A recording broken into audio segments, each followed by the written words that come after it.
falar em tempo, eles têm aqui uma informação interessante, né? Que ainda voltando a falar de Jesus, né? Tem aquela passagem na Bíblia que não é documentado a adolescência dele até a vida adulta, né? Sim. E vocês falem para nós aqui que alguém período, tem alguém no Brasil que tem um período que tem um gap aí. Mas parece que alguém foi lá em Israel e resgatou isso, né? Tem essas existem escrituras. Estudos, né? Escrevem livros. Peraí, que foi, Gustavão? Não, nada? Tá dando tchau pra mim? Legal. É o tempo. 5 minutos, né? Cadê a plaquinha igual tu usa no nosso? Vai fazer de comprar, esqueci. Ele faz a sulfite.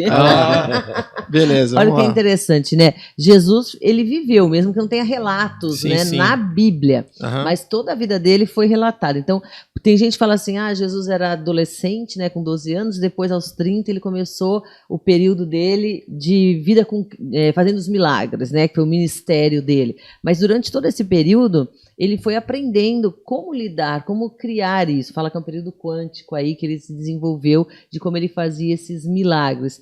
Tudo isso foi relatado, existem documentos, como tem na Bíblia. Está em Israel, né? O Edir Macedo, ele teve acesso, porque ele é um grande estudioso, gente, tirando todos os preconceitos, ele é um cara fascinante, né? Porque o trabalho que a Igreja Universal faz, nenhuma outra faz, né?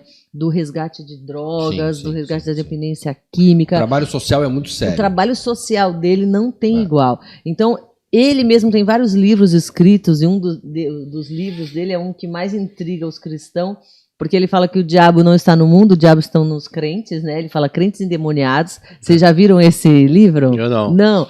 Ele é muito legal, esse livro. Então, ele tem acesso a essas informações de como Jesus aprendeu a fazer os milagres. E é por isso que, às vezes, eles trabalham muito com cura, expulsando, porque eles seguem um pouquinho dessa metodologia aí. Mas esse gap, né? Especula-se que foi uma peregrinação dele ao longo do mundo. Um autoconhecimento. Foi andando, né? Saiu, foi na Índia, tem relatos, né? As escrituras de passagem dele por lá. Por isso que ele falou ir por todo mundo. Se ele não tivesse ido pelo mundo inteiro, ele não tinha falado. Ele falou para Jerusalém. Ele só pôde falar ide por todo mundo, eu só reconheço aquilo que eu conheço. E por que é tão difícil as pessoas às vezes aceitarem isso, né? Achando que, olha, não tem o gap, existe. Mas e aí? Eu quero uma explicação. A gente estava falando aqui no início sobre Abraão e Ló, né? Que houve a divisão ali. Abraão já tinha a promessa dele, né? De herdar. Sim. E ele foi para o deserto e realmente floresceu tudo aquilo que Deus prometeu. E o outro foi lá para Sodoma e Gomorra e estava lá. Que aparentemente era o Monte Verdejante, né? Exatamente. E ele tirou vantagem dessa escolha.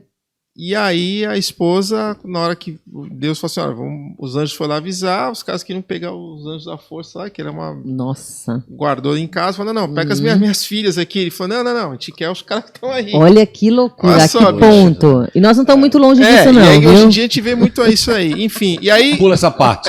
Vamos dar um forward aí, vai vir o camburão ali.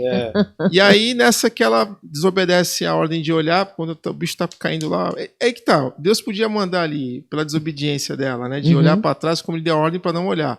De repente, uma bolinha de enxofre quente na cabeça, abrir o chão, engolir. Mas tem simbologia, né? Exatamente, ela virou uma estátua de sal. Aí eu queria perguntar para vocês... Manda ler. O simbolismo, né? Por que o sal? Talvez seja por conta de como o que ela estava. Aquilo foi uma forma dela se. Na verdade, assim, a Bíblia precisa relatar as coisas de forma muito metafórica para não assustar o ser humano que vai ler, né?